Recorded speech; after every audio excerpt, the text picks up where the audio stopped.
So good evening everyone and good evening respected sir। और आज हमारी जो वर्कशॉप है या जो हम लोग वर्कशॉप में शामिल होने जा रहे हैं उसका जो टॉपिक है वो आपको व्हाइट बोर्ड पर नज़र आ रहा होगा। Life is a combination of energy and matter. तो पहले हम इन तीन वर्ड्स को समझें जिन पे ये हमारी कार्यशाला, ये हमारी वर्कशॉप होने जा रही है। तो इन तीन शब्दों में जो सबसे महत्वपूर्ण शब्द आपको नजर आ रहे होंगे वो आ रहे होंगे जीवन, ऊर्जा और पदार्थ। मतलब लाइफ, एनर्जी और मैटर। तो ये तीन जो बिंदु हैं, तीन जो आपके वर्ड्स हैं, इन्हीं वर्ड्स के इर्द गिर्द ही हम अपनी कार्यशाला को आगे ले जाएंगे। कार्यशाला में समझेंगे कि इनका क्या महत्व है हमारे जीवन में। और हम आज इस उम्र में हैं, इस एज में हैं, यहाँ से अगर इन चीज़ों को हम अंडरस्टैंड करके और इससे जो भी हमें इसका जो एसेंस रहेगा, उसको उसका जो जिस्ट रहेगा, उसको अगर हम इम्बाइब करते हुए लाइफ में कैरी ऑन कर पाएँ तो हम जो भी इन फ्यूचर अचीव करेंगे उन अचीवमेंट्स में जो है हमारे साथ हमारा प्लेजर भी होगा, हमारी बेहतर अंडरस्टैंडिंग भी होगी और बेहतर अंडरस्टैंडिंग के साथ साथ हम एक बहुत ही बेहतर इंसान होंगे विथ वैल्यूज। ठीक है। तो जो हमारे कोर पॉइंट्स हैं, कोर पॉइंट्स में आप देख रहे होंगे, पहला है how much land does a man need. ये एक स्टोरी है जो बहुत बड़े दार्शनिक, फिलोसोफर, राइटर, पोएट और जो गांधी जी के हमारे जो राष्ट्रपिता हैं उनके स्पिरिचुअल मास्टर ही रहे, जिनका नाम था लियो टॉल्स्टॉय। उनकी एक कहानी है जिसका ये शीर्षक है how much land does a man need. इसके बाद फिर हमारा पैशन और work in Shadow of energy and matter. फिर पॉइंट रहेगा being and doing in respect of energy and matter. और लास्ट में हम लोग जो है इसको सम अप करेंगे इस वर्कशॉप को और समझेंगे कि आखिर इस सारी वर्कशॉप से, इस सारे डिस्कशन से हमें क्या समझ में आया है, ये क्या हम इसको समझ पाए हैं, और जब हम यहाँ आए थे वर्कशॉप अटेंड करने तब हम कैसा फील कर रहे थे, और अब हम वर्कशॉप से जा रहे हैं तो हमारी अंडरस्टैंडिंग और हमारे अंदर जो क्लैरिटी है वो कितनी बेहतर आ पाएगी जीवन को लेके, अपने कैरियर को लेके। इसके ऊपर आपने देखा होगा कि एजुकेशन, लिटरेचर, लेबर और लाइफ स्किल, तो ये हमारी कोर टीचिंग्स हैं आईसेफ ग्लोबल। जैसे आपने देखा होगा कि हमारे आईसेफ बुक्स में एक बुक आपको दिखाई दे रही होगी, लेनिन।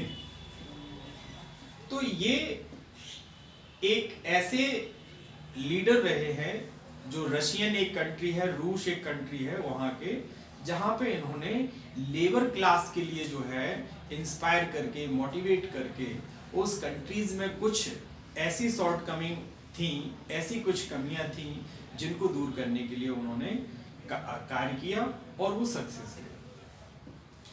वैसे ही एजुकेशन, लिटरेचर और लाइफ स्किल में हमने एक चीज जो रखी है तीसरे नंबर पे, लेबर।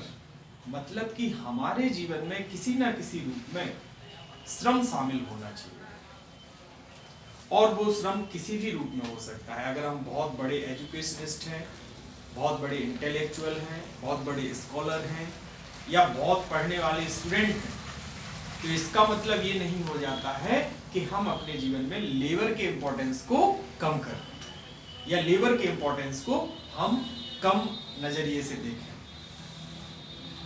फिर आपका वर्ड है लाइफ स्किल। तो लाइफ स्किल से आशय होता है आपके जीवन में वो सारे डायमेंशन जिन डायमेंशन को आप बेहतर करके एक कंप्लीट पर्सनालिटी हो सकते हैं, एक बेहतर ह्यूमन बीइंग हो सकते हैं, एक प्रॉपर बीइंगनेस इन टोटलिटी आप अपने में फील कर पाए।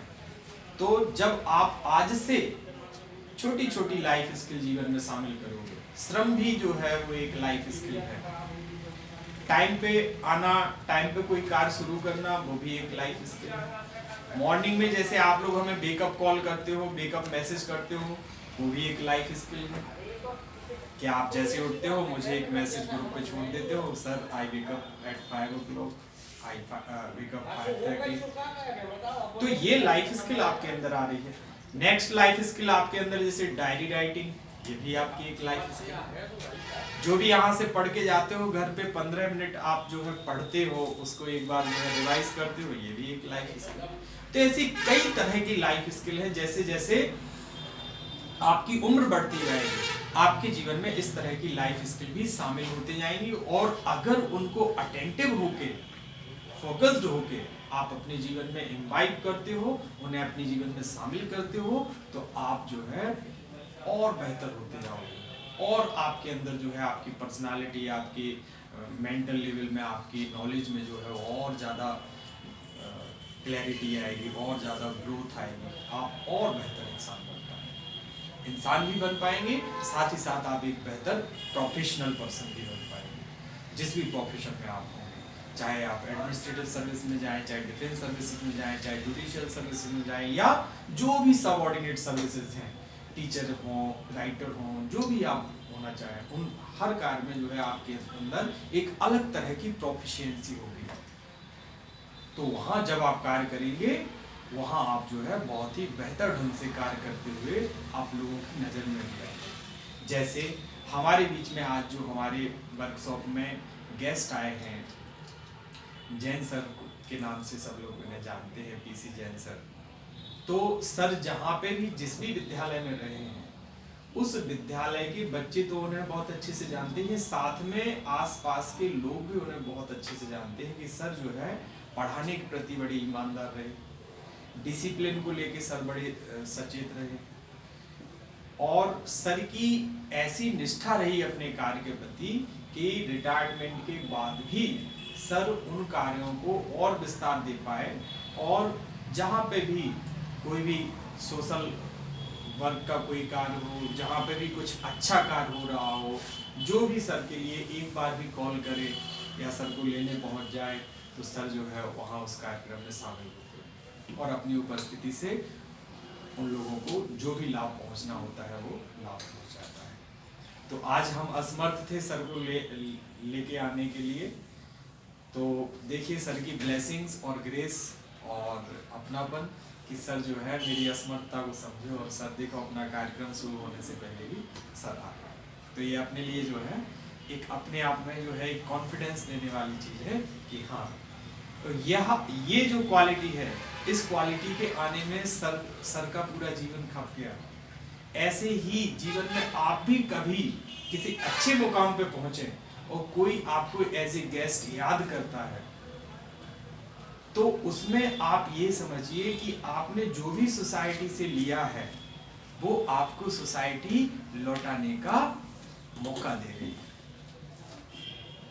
क्योंकि हम अपनी इस मदर अर्थ से बहुत कुछ लेते ना, तो लेते ही रहेंगे, एक समय तो आएगा कि अब हमें जो है पलट के लौटाना चाहिए। तो ये जो है ना, एक ऐसा वक्त आता है हर किसी के जीवन में जब हमारे अंदर, जैसे हम आज जिस एज में हैं और हम सर की एज तक जब पहुंचेंगे, तो हमारे अंदर भी वो चीज़ लायबिलिटी हमारे अंदर दिखने लगेगी कि हम कैसे दे पा रहे हैं। जैसे सपोज आज मैंने जो भी अपने 30-35 वर्ष के जीवन में सीखा, तो वो कहीं ना कहीं मैं आपको टीच करके लौटाने का ही तो कार्य कर रहा हूँ। जो भी मैंने सीखा अपने टीचर्स से, वो सब मैं लौटाने का ही तो कार्य कर रहा हूँ। ठीक है, तो अब वर्कशॉप को जो है हम शुरू करते हैं, और वर्कशॉप का जो मेन कोर एरिया है वहीं से जो है इसको हम शुरू करेंगे कि how much land does a man need. सबसे पहले आप वर्कशॉप की जो थीम है उसको समझें कि जीवन में जो है एनर्जी ज्यादा मैटर करती है या मैटर ज्यादा मैटर करती है।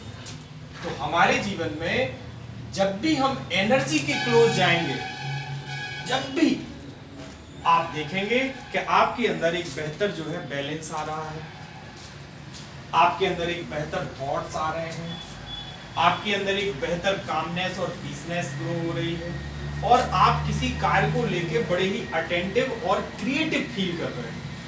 आपने देखा होगा सारे बच्चे जितने भी आप लोग यहाँ बैठे हुए हैं, हर किसी के जीवन में ऐसा मोड़ आता होगा जब किसी दिन आप बहुत बेहतर पढ़ाई कर लेते होंगे, किसी दिन लगता होगा कि नहीं करनी, बिल्कुल मन ही नहीं करता होगा।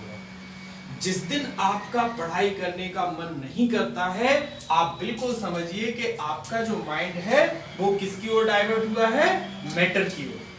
क्योंकि मैटर जो है वो आपके अंदर एक तरह से थोड़ा सा लेजीनेस लेके आता है, कार्य के प्रति जो है एक अनविलिंग नजरिया ग्रो करता है, एक अनविलिंगनेस हमारे अंदर आती है। और जैसे ही हम एनर्जी के निकट होते हैं वैसे ही हमारे अंदर कार्य को करने के प्रति उत्साह आता है, कार्य को करने के प्रति हमारे अंदर जो है ऊर्जा जो है वो इकट्ठी होती है, फोकस्ड होती है, और हम उस कार्य को बड़े ही रचनात्मक ढंग से करने का प्रयास करने लगते हैं। तो यहाँ how much land does a man need, यहाँ पे एक स्टोरी है लियो टॉलस्टॉय की, जो इस तरह से शुरू होती है कि इस कहानी में दो बहनों से इस कहानी की शुरुआत होती है।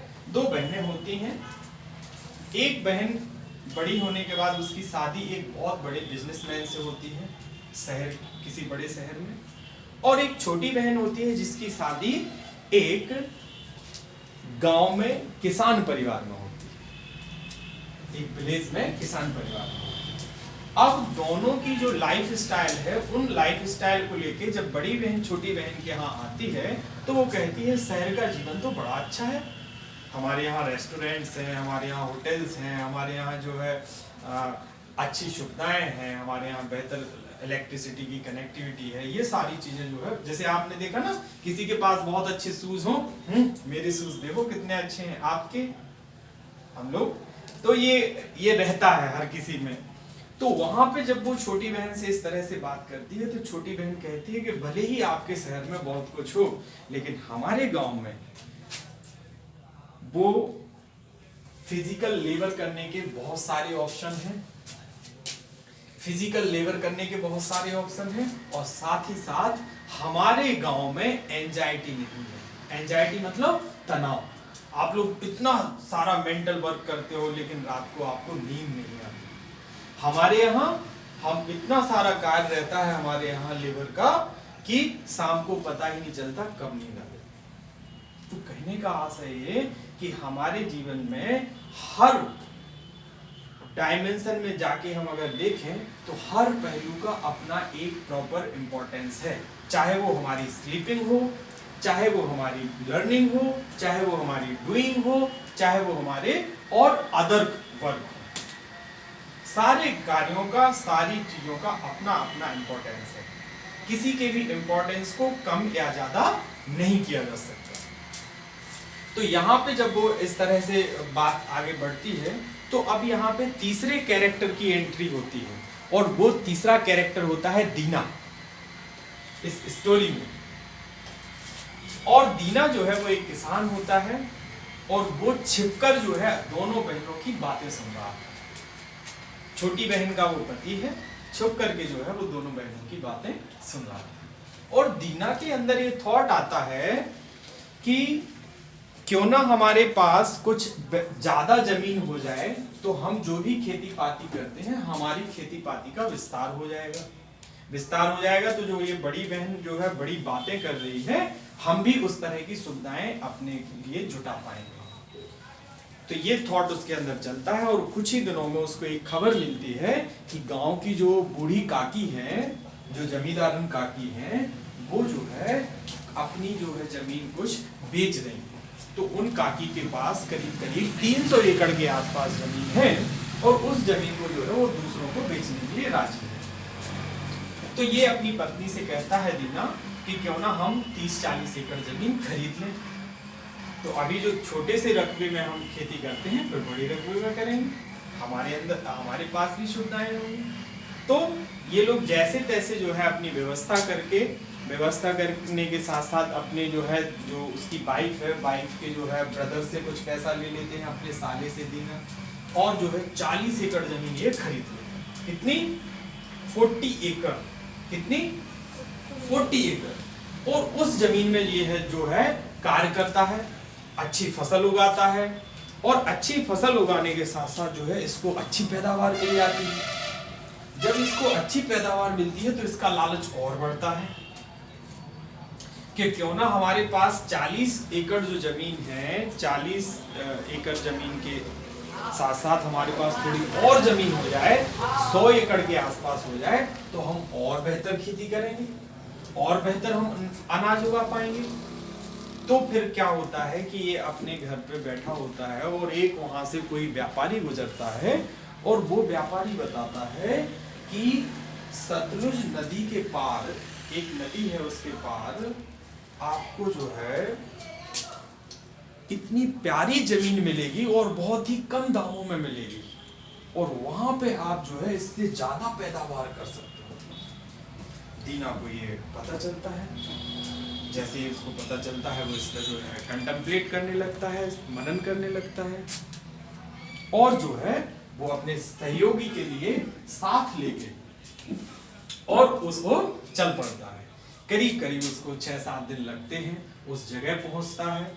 उस जगह पहुंचने पे ये स्टोरी काफी बड़ी है, हम आपको ब्रीफ करके बता रहे हैं ताकि उसके जिस्ट और उसके एसेंस और उसकी टीचिंग्स को आप केवल समझ लें। पढ़ने के लिए आप मुझसे पुस्तक लेके उससे पढ़ सकते हैं बाद में।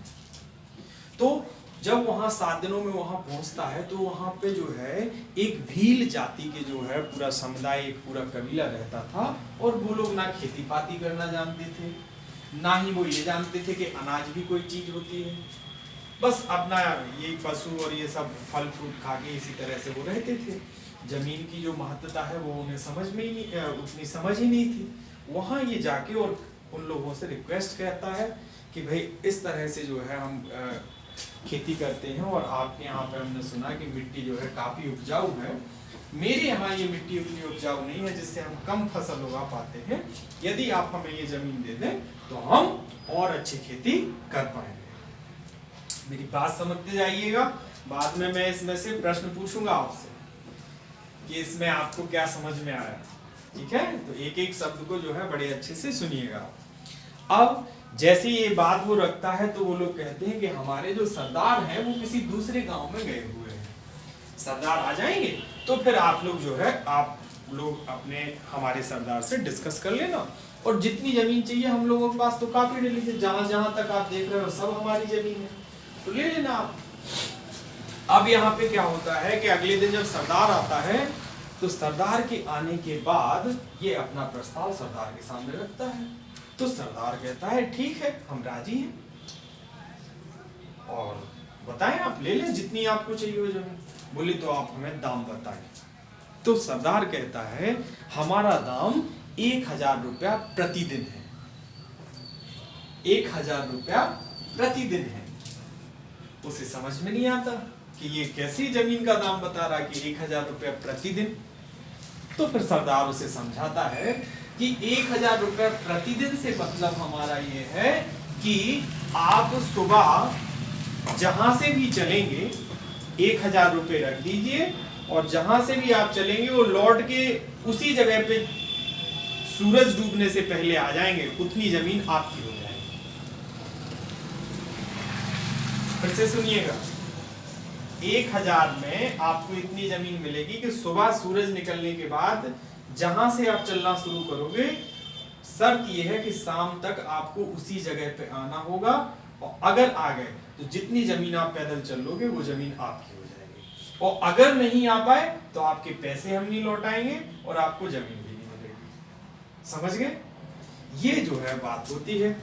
दीना राजी हो जाता है, और जब दीना राजी हो जाता है तो दीना जो है फिर रात्रि में जब सोता है तो उसको नींद नहीं आती है, क्योंकि उसके दिमाग में तो एक ही सपना चलता है कि कब सुबह हो और हम जो है खूब दौड़ दौड़ के पैदल चल के जो है ज़्यादा जमीन चल ले, ताकि वो ज़्यादा जमीन हमारे पास हो जाएगी, उस पर हम बहुत खेती करेंगे और अच्छी फसल उगाएंगे और पैसे वाले हो जाएंगे। ठीक है, तो रात्रि में उसको काफ़ी देर पहर तक जो है नींद नहीं आती है, और अंतिम पहर में थोड़ी सी नींद आती है। तो उस दौरान जो है उस नींद में उसको एक स्वप्न आता है, और उस स्वप्न में जो है दीना क्या विचार करता है, दीना क्या स्वप्न देखता है कि कोई व्यक्ति बाहर बैठा हुआ है और जोर जोर से हंस रहा है।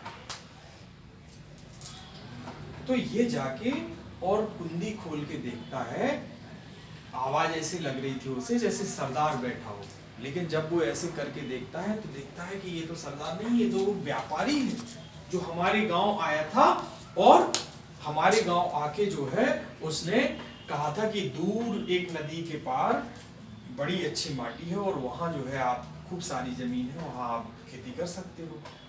फिर क्या देखता है कि थोड़ी देर में एक व्यक्ति वहां उल्टा ऐसा पड़ा हुआ है जमीन पे, और देखता है कि कौन व्यक्ति पड़ा है, और वो उसको ऐसे पलट के देखता तो उसमें कौन निकलता है, वो खुद कौन, दीना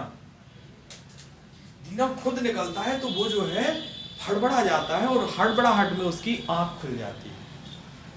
तो वो क्या देखता है कि ये तो हम स्वप्न देख रहे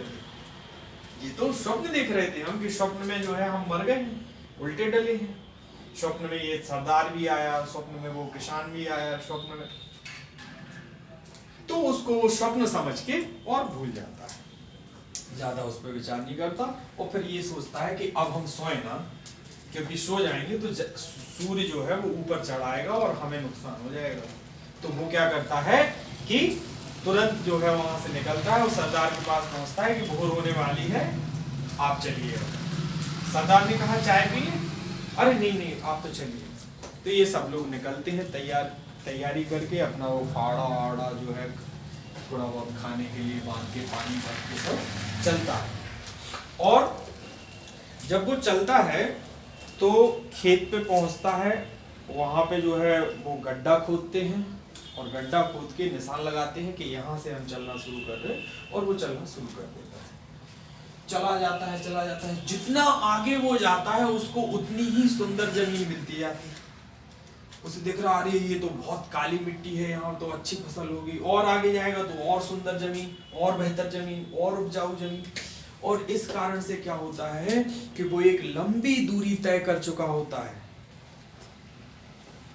और जब वो सूर्य की ओर ऐसे देखता है तो वो क्या देखता है कि अभी सूर्य तो बिल्कुल कम ही रह गया है, समय कम बचा है, तो इतना आगे हम निकल आए जमीन के लालच में कि अब तो जो है लौटना बड़ा मुश्किल है। और वो फिर जो है जो खाना लिए था, पानी लिए था, जो भी था, वो सब वहीं छोड़ते हुए और वो जो है वापसी करने लगता है। और उस वापसी में वो वापसी करते हुए देखता है कि हम तो इतना आगे आ गए कि हमें तो बड़ा संभव ही नहीं लग रहा कि हम वहां पहुंच पाएंगे, लेकिन फिर भी वो कोशिश करता है, और उसकी कोशिश में उसे सफलता भी मिलती है। वो देखता है कि वो लोग थोड़े थोड़े नजर आने लगे, क्योंकि जहां से शुरू किया था वहां सरदार और वो गांव वाले सब लोग खड़े थे, इकट्ठे थे। तो वो यहाँ से दौड़ता जा रहा है, और वो वहां से केवल इतना सुन पा रहा कि वो लोग कह रहे हैं, आवाज लगा रहे हैं उसको आने की कि हाँ कर सकते हो, आओ आओ आओ। और ये जो है दौड़ता हुआ उनकी ओर बढ़ रहा है आगे। और एक समय ऐसा आता है कि ये आसमान की ओर देखता है, तो क्या देखता है कि सूर्य बिल्कुल डूबने वाला है। खेतों के पास में एक पहाड़ी है, पहाड़ी के बिल्कुल नीचे चला गया है सूर्य, वो अब नहीं कि तब डूबने ही वाला है।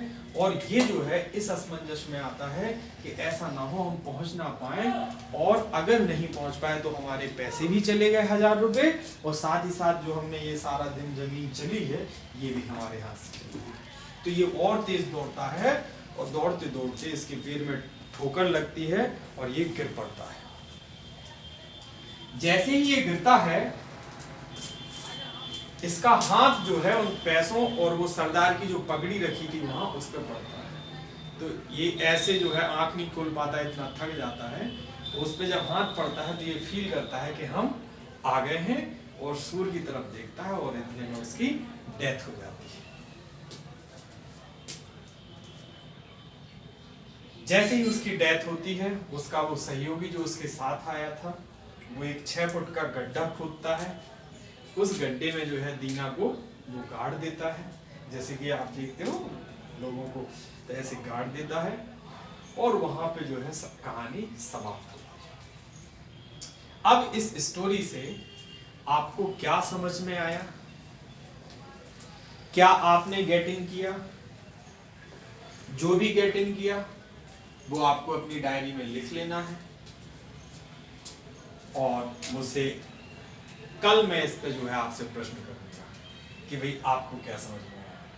तो इस कहानी में जो कहने का हमारा उद्देश्य है वो ये है कि हमें चाहे हमारी नजर मैटर की ओर हो और चाहे हमारी नजर एनर्जी की ओर हो, यहां पे भी एक वक्त ऐसा आता है जहां हमें कहना होता है कि हाँ ये हमारा ठहराव का वक्त है, अब यहां ठहर के इसी कार्य को जो है और बेहतर करना है और इस तरह से बेहतर करना है इस कार्य के लिए कि इस कार्य में हम एक बेहतर कोटि का जो है अपनी सेवाएं और सर्विसेज दे पाए। ना कि ये कि हम चलते ही जा रहे हैं चलते जा रहे हैं। हमारे अंदर अगर एनर्जी का फ्लो बहुत हाई है तो ये जरूरी नहीं है कि उस हाई फ्लो में हम ये करें कि हम कुछ भी करते जाए, जो भी सामने आ रहा हम कहीं रुक ही नहीं रहे हैं। दूसरा जो है जो यहां से एक मैसेज मिलता है कि एक समय तक ही हमें इस मदर अर्थ से, इस सोसाइटी से, लोगों से, अपनों से एक निश्चित समय तक ही लेना चाहिए और फिर एक समय ऐसा आए कि हमारे अंदर इस तरह का एटीट्यूड या इस तरह की समझ या इस तरह की अंडरस्टैंडिंग ग्रो हो कि अब हमारे अंदर थॉट ये आए कि हमें कुछ देना भी। तो हर किसी की एज के हिसाब से ये लेने देने वाला जो क्रम है ये शुरू होता है आपके वॉर्न के साथ। जब भी आप जन्म लेते हो उसी के साथ ये लेने देने का क्रम शुरू हो जाता है। कैसे शुरू हो जाता है उसको एक छोटी सी कहानी माँ और बेटी से ले लें या माँ बेटे से ले लें। एक मिनट कर लें थोड़ा जी। इस कहानी पे बच्चों से अपन कुछ मतलब पूछें कि लगभग ये क्या समझ आ रहा, तब ये इनका पार्टिसिपेशन सिंगल साइड न रहे। चलिए तो ये मैं एक प्रश्न आपसे करूं कि कोई भी जो ये अपनी कहानी सुनी है आपने, how much land does a man need, ठीक है ना, जो हमने ये दीना की आपको स्टोरी सुनाई है, इस स्टोरी को सुन के आपको क्या समझ में आया? महक क्या समझ में आया?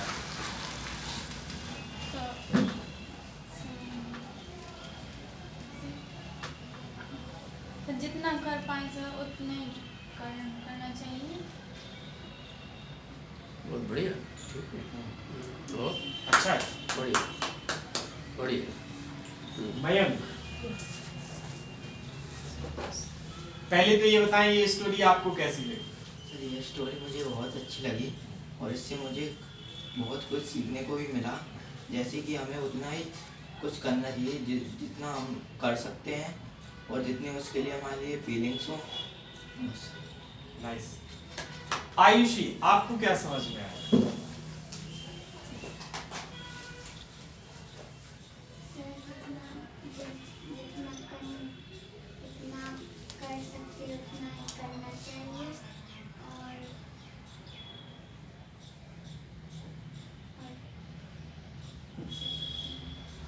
बहुत बढ़िया गुड।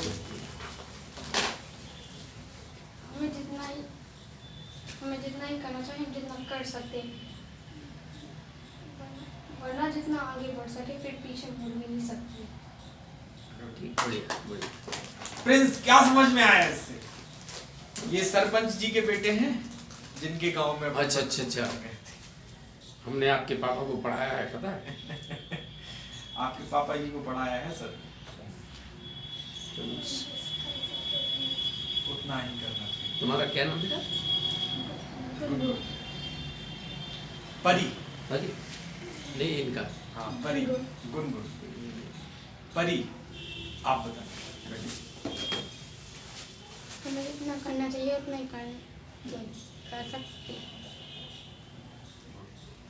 अच्छा, एक चीज अगला प्रश्न इस पे ये है कि जैसे सर ने जो बताया कि जीवन है, जो जीवन माने जो दूसरी कहानी सुनाने वाले थे कि जीवन क्या कहलाता। जैसे मान लो जब से मैं पैदा हुआ और जब तक मैं जिंदा रहता हूँ, ये क्या कहलाएगा? जीवन कहलाएगा। ठीक है, जब से हम लोग पैदा होते हैं, जब से हम पैदा होते हैं और जब तक जिंदा रहते हैं, ये जीवन का, इस भौतिक जीवन का हिस्सा है। ठीक है। अब ये जीवन क्या है? सर कह रहे हैं कि कॉम्बिनेशन है।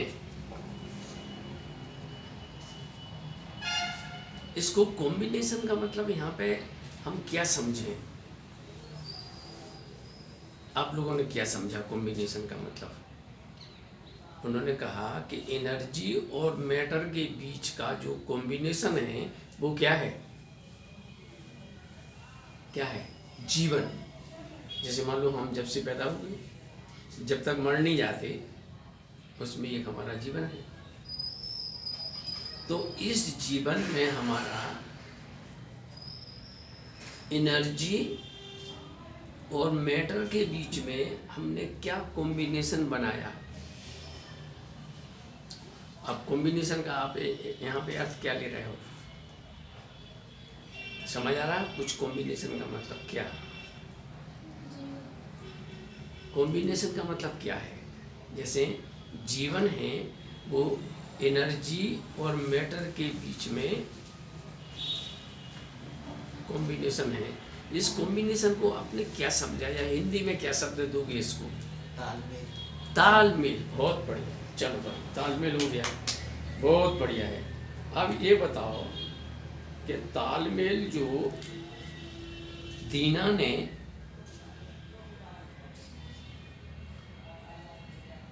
बिठाया काय के बीच में,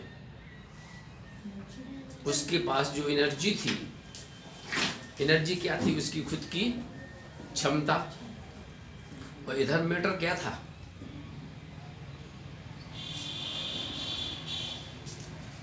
पूरी जमीन। जो उसके सामने पूरी जमीन पड़ी थी वो क्या था? मैटर। समझ रहे? जमीन उसके सामने क्या थी? मैटर। और उस मैटर को प्राप्त करने के लिए उसके भीतर जो शक्ति थी, ऊर्जा थी, उसने इसमें थोड़ा सा सोचो कि कुछ अच्छा किया या बुरा किया, या अच्छा किया तो क्या किया और बुरा किया तो क्या किया।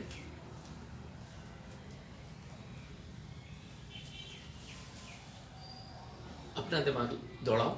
और हो सकता है कि देखो हर चीज़ सही होती है, ऐसा नहीं है। आपका सोच गलत नहीं हो सकता। आप सोचो कि उसने क्या किया, क्या गड़बड़ किया, या क्या बेहतर किया, या अंत में उसे क्या मिला। उसने बुरा किया क्योंकि उसके जमीन के प्रति